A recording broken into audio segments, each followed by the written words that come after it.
Wih, baca apaan bang? Ini bro, berita PT Yihong. Yihong. Yihong Novatek. Iya. Yihong Novatek. Apa tuh?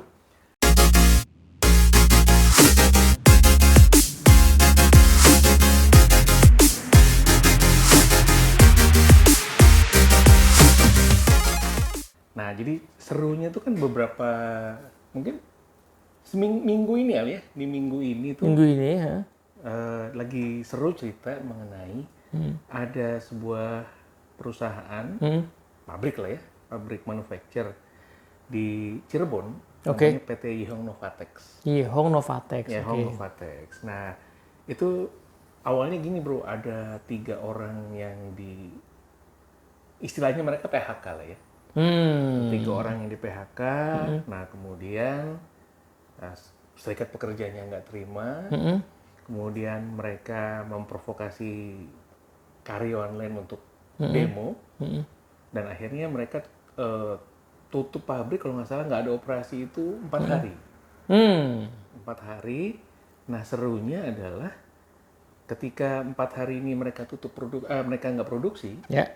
mereka jadi nggak bisa memberikan pelayanan yang optimal lah ke buyer-buyernya mereka. Oke.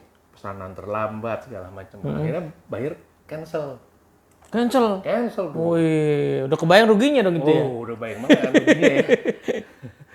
Ya, kadang-kadang kalau nggak di cancel aja rugi ya sekarang. Nah, jadi akhirnya cancel. Nah, kemudian akhirnya mereka menutup operasional. Jadi sekitar 1.100-an karyawan itu akhirnya dipecat. Wah, PHK. PHK massal. Wih, Ini jadi ngeri juga nih. iya, jadi berita yang lumayan viral ya, terutama di kalangan para profesional lah, seminggu terakhir ini itu. Seru nih, seru. Waduh, terus nah ini menarik nih bang. Ini kan situasi ekonomi kita lagi ketar-ketir, ada kasus kayak gini. Tapi terlepas dari kasus spesifik Yihong ya, kalau kita coba kaji bang, secara Yo, boleh.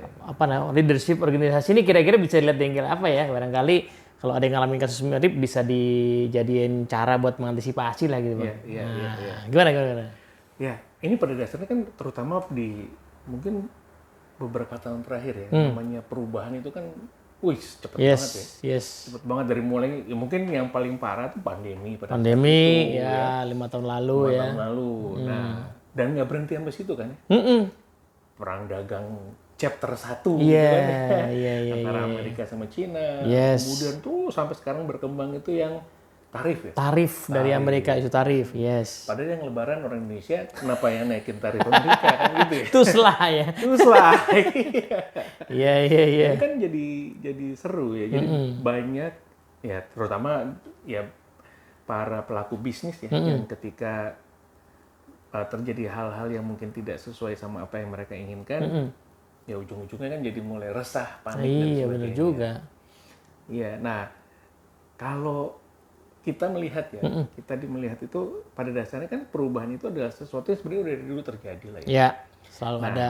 Selalu ada, dan maka dibuatlah sebuah framework bro. Oh ini mau lihat pakai sebuah framework ya situasi ini ya. Ya. Change model. Change model. Framework yang banyak dipakai sama Frank Covey juga ya. Franklin Covey juga. Nah itu yang pertama itu adalah status quo. Oke, zona status quo. Zona status quo. Ya, zona status quo di mana ya bisnis as usual lah. Ya, bisnis as usual. Ya, kita merem aja duit datang gitu ya. Wih, Iya kan enak gitu ya. banget. Kayaknya hampir nggak pernah terjadi tuh, Bang. Kayak punya kontrakan. punya kontrakan. Kos-kosan aja harus nyari, Bang, Iya sekarang. Ini kok bisa datang nih zaman kapan ini ya? Atau ini apa? Kalau ada film-film zaman dulu yang tiup lilin itu, bro. Tiup lilin. Itu juga nggak merem itu ya? juga Nggak merem butuh ilmu itu. Nah, jadi itu ya. Jadi ketika bisnis biasa-biasa aja, ekonomi lagi bagus gitu ya. Nah, cuman kan konon katanya hidup ini nggak seindah yang kita bayangin gitu ya. Nah, kita akan ada masa di mana ya tiba-tiba terjadi perubahan. Ya. Nah, itu kemudian biasanya ketika perubahan itu terjadi, biasanya diikuti dengan penurunan kinerja. Oke. Status quo geser tuh ya. Geser tuh ya, jadi penurunan kinerja. Nah, ketika perubahan terjadi, kinerja turun, kita masuk ke dalam zona disrupsi namanya. Zona disrupsi, zona gangguan Zona ya. gangguan, zona disrupsi gitu ya. Nah, biasanya itu yang terjadi tuh. Nah, ketika kinerja menurun dan tentunya kita kan nggak pengen ya, sebagai pelaku bisnis, pelaku usaha nggak pengen dong bahwa lah kinerja kita turun terus nih, gitu kan. Maka mulailah mereka sadar bahwa mereka harus melakukan sesuatu yang berbeda lah ya. Iya. Nah, pada titik itu biasanya terjadilah inovasi-inovasi. Zona inovasi. Zona inovasi atau zona adopsi gitu ya, di mana mereka mengadopsi sesuatu yang baru, mengadopsi proses kerja baru, mengadopsi teknik-teknik baru gitu ya. Nah, dengan harapan kinerja mereka mulai meningkat lagi. Yes. Oke. Tapi serunya pada kenyataannya nggak mudah kan, Bro. Namanya juga trial and error ya. Kan namanya sesuatu yang baru kan belum tentu berhasil. Maka trial and error dan sebagainya. Nah, di situ tuh belibetnya tuh, Bro. Di situ tuh belibetnya. Nah, kadang-kadang waktu itu juga menentukan apakah kita akan naik lagi atau enggak. Iya, benar. Karena semakin lama kita berkutat di hal-hal baru tersebut, semakin lama kita melakukan trial and error, berarti kan case-nya semakin betul. kan gitu betul. Ya. Nah, kalau kita balik lagi ke berita beberapa waktu yang lalu, sepatu pakai apa, Bro? Sepatu nih Skechers. Skechers. Kapan terakhir beli sepatu bata? Wah, udah lama banget. Iya ya. betul. Ya ini walaupun ini ada berita lama, tapi ini kan sangat-sangat relevan ya. Artinya, Iya. perlu yang dipertanyakan adalah beberapa waktu yang lalu kita tahu Bata menutup operasional di Karawang, pabriknya di Karawang. Nah, menariknya adalah apakah Bata tidak melakukan sesuatu? Dia tetap ada produk baru, ada promo-promo juga. Mungkin beberapa teman-teman juga tahu mereka juga pakai istilahnya influencer ya, untuk mendongkrak penjualan. Iya betul. Mereka kerja sama Disney, kolaborasi sama Disney dan sebagainya, tapi tetap nggak ngangkat. Kenapa? Karena itu waktu yang mereka gunakan itu trial and error dan akhirnya semakin lama case-nya semakin menipis. Yes. Ya sudah lah. Ngap-ngapan, nggak bisa lah bangkit lagi gitu. Oke. Nah, di situ tuh dilemanya. Dilemanya kalau kita balik lagi sama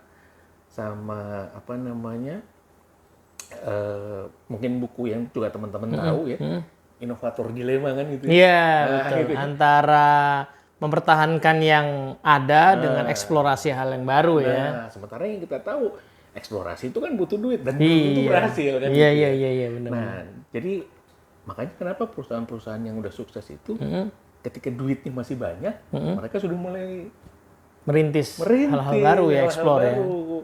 Karena begitu udah nipis, ya apa ngapain kan gitu ya. Udah telat. Udah telat. Iya.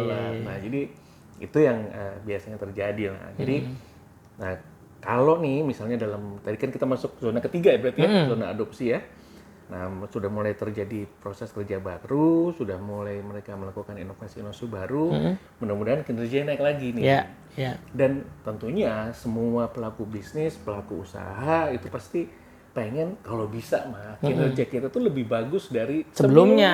Nggak cuma rata balik lagi ya. Nah, kalau balik lagi impas namanya. Iya. Cuman survival mode. Betul. Kita pengen semuanya naik. Nah, ketika naik itulah kita masuk ke dalam zona kinerja lebih baik. Iya. Nah, itu dari kacamata change model tadi. Kalau kita balikin ke kasus PT Hyung tadi Bang ya, atau mungkin agak diperluas ya. Kira-kira kalau mau ngantisipasi deh, itu kan awal mulanya ada yang mungkin kinerjanya kurang bagus, lalu ada pemecatan, akhirnya buntutnya kemana-mana ya, impact-nya ke produksi. Nah, apa yang bisa disarankan seandainya ya, pakai framework tadi aja gitu.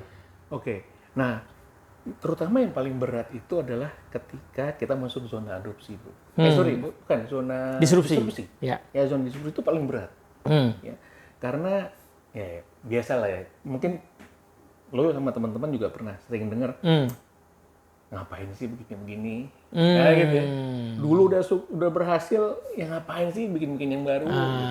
Iya, iya. Yang lebih parah kan penak zamanku tuh, gitu ya, gitu ya. Ya, Iya. berubah itu sesuatu yang nggak mudah. Iya. Ya, berubah itu sesuatu yang nggak mudah. Nah, jadi dibutuhkan, terutama para leadernya di sini, dibutuhkan kemampuan untuk dua hal sebenarnya. Yang pertama, mereka mesti merangkul dulu. Iya, betul. Berempati dulu, nanya, oke, apa sih kesulitan kamu ketika kita mau merubah ini, dan sebagainya. Kemudian yang ngajakin mereka lah, dekat dulu sama mereka. Nah, setelah itu kemampuan yang kedua, ya langsung kepada, ya this is the fact yang kita harus bareng-bareng. Iya. Nah, tapi biasanya banyak leader itu kebalik justru, bro. Mereka ngomongin fact dulu, mereka pikir, lu kan remahan-remahan rengginang lah, ikut gua aja lah, kan gitu ya. Iya. Nah, ini seringkali itu yang terjadi. Dan ternyata di dalam situasi mungkin di daerah sana ya itu punya efek sosial yang gede banget. Punya efek sosial yang gede banget.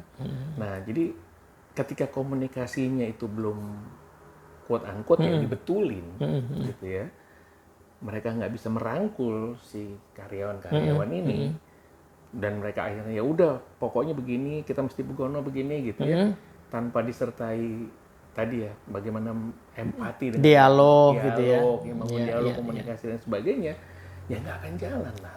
Iya betul, karena kalau dilihat berarti kalau dipakai zona tadi ya Bang ya, situasi di perusahaan ini kan situasi yang udah nggak status quo, jadi dia tuh udah turun ke zona gangguan gitu ya, dan nggak berhasil naik. Betul. Iya kan, ke zona inovasinya kan. Nah, akhirnya kan tadi ya harus PHK, harus nutup dulu gitu ya. Nah, dan bahkan sampai misalnya di PHK ternyata karyawannya pengen balik lagi. Tetap butuh kerjaan gitu. Berarti kan nggak berhasil naik. Nah, kalau dilihat di sisi zona disrupsi atau gangguan, memang kata kuncinya kan memang apa ya, mungkin kalau disebut kayak semacam ngayem-ngayem kan. Bikin orang tuh nerima dulu secara psikis. Ini kan berarti nggak berhasil membuat karyawan menerima situasi itu, akhirnya terjadi gejolak sosial gitu kan ya. Nah, sebenarnya sih, ya kalau kita ngambil dari angle yang lain ya, ya, let's say lah misalnya kita punya perusahaan, kemudian tiba-tiba terjadi nih, amit-amit lah ya, tiba-tiba terjadi seperti ini kan, pasti kan kita punya backup plan dong ya. Iya. PHK itu akan diambil sebagai langkah terakhir. Nah, jadi kalau kita lihat ini sepertinya ada yang salah dengan visibility study-nya mereka. Ada yang salah dengan kemampuan mereka tuh untuk yaitu dibikin strategic planning. Iya. Manufaktur tuh kompleksnya adalah dia kan dibangun di area yang pasti dekat sama masyarakat. Betul. Ya Bang. Kan di area yang murah lah gitu ya, masih biaya hidup segala macam karena dia kan padat karya ya. Nah di situ konsekuensinya adalah situasi sosial itu perlu disiapin dulu sebelum bangun pabrik gitu kan. Betul. Karena ya balik-balik lagi. Ini cerita omong-omong aja. Jadi suatu hari gue pernah naik ojol, ngobrol sama si drivernya. Nah, si drivernya cerita, saya itu asalnya dari daerah pabrik lah, di daerah Jawa Barat gitu. Nah, dia sampaikan gitu, banyak terjadi praktek-praktek yang itu dan bahkan itu dilakukan oleh internal HRD-nya mereka. Oke. Mau kerja di sini, ya bayarlah sekian. Waduh, kan gitu. Itu nggak di sini kan di Wakanda pasti di Wakanda. Wakanda gitu ya. Nah, ujung-ujungnya ketika ya mereka terpaksa harus melakukan itu, tiba-tiba mungkin kontraknya dengan alasan apapun lah nggak produktif, kemudian ini kan muncul gejolak sosial. Iya betul juga. Ya, itu yang kadang-kadang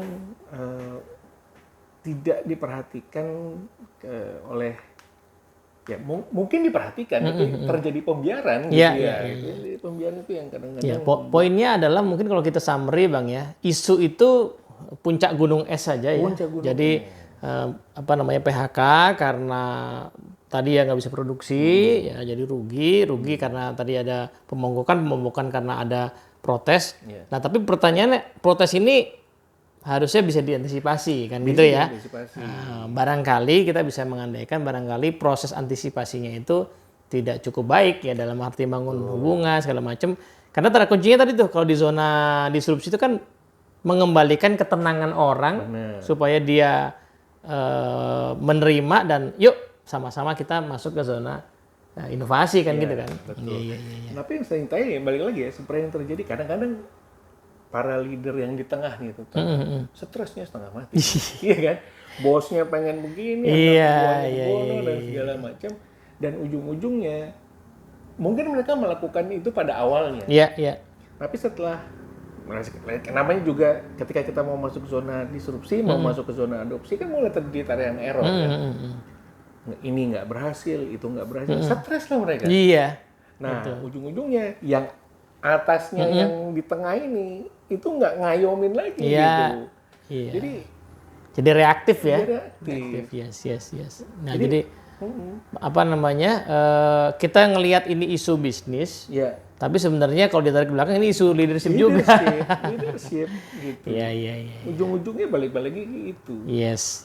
Oke. Baik, barangkali kalau seandainya organisasi bisa membangun leadership yang lebih kokoh, ya lebih align, lebih bisa menenteramkan ya orang, nah barangkali itu akan lebih mengantisipasi ya situasi gejolak sosial tadi ya. Karena pada dasarnya yang kita pimpin itu kan manusia. Betul, gitu. Kalau mau manusia ya kayak lagunya Ari Lasso. Sentuhlah dia tepat di hatinya. Kan gitu ya. Iya betul. Nah kalau hatinya udah kita sentuh. Iya. Dan benar juga kalau dengar cerita teman-teman yang memang pengalaman di manufacture ya, urusan menenteramkan masyarakat, dekat dengan masyarakat itu fondasi dari keberlangsungan bisnis manufaktur sih. Benar. Iya kan, karena semuanya kalau misalnya sederhana lah, orang ngeblok jalan, truk nggak bisa keluar masuk aja udah selesai itu ya kan.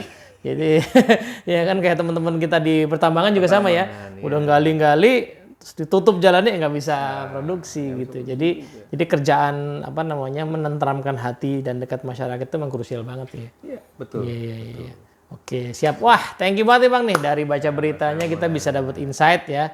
Nah, moga-moga nanti makin rajin bangetnya baca berita ya, makin kita banyak insight nih ya. Amin. Oke. Jangan bosan-bosan ya. Asik. Oke, bye. Assalamualaikum. Waalaikumsalam warahmatullahi wabarakatuh.